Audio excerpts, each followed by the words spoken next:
C'est un dépassement qui se fait aujourd'hui par la droite dans une région donnée, et je souhaite qu'elle se fasse à gauche dans d'autres territoires. Le dépassement, c'est l'effacement de la gauche. Et d'ailleurs, celle que vous incarnez, vous, l'aile gauche, elle est où, monsieur le ministre? Elle est inodore, incolore, inexistante. Ce n'est absolument pas l'effacement, Sonia Mabrouk.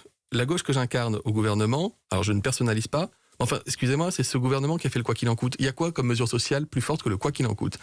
Qui consiste à prendre en charge les salaires de millions de Français qui ne peuvent pas travailler. Qui consiste à prolonger la trêve hivernale jusqu'au cœur de l'été. Qui consiste à mettre en même temps en place le plus grand plan d'investissement de 19 milliards d'euros pour nos hôpitaux.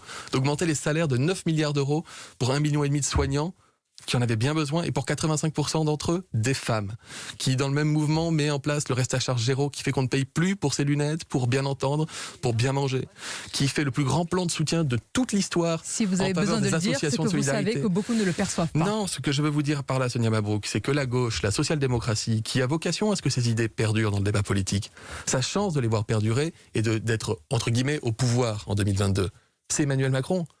C'est pas dans une alliance avec la gauche LFiste qui n'a rien en commun avec la social-démocratie. Et ça, je peux vous dire que c'est un travail aussi de conviction que nous faisons, mais nous le faisons par le combat des idées et nous le faisons par les actions concrètes. Et notre bilan social, j'en suis très fier.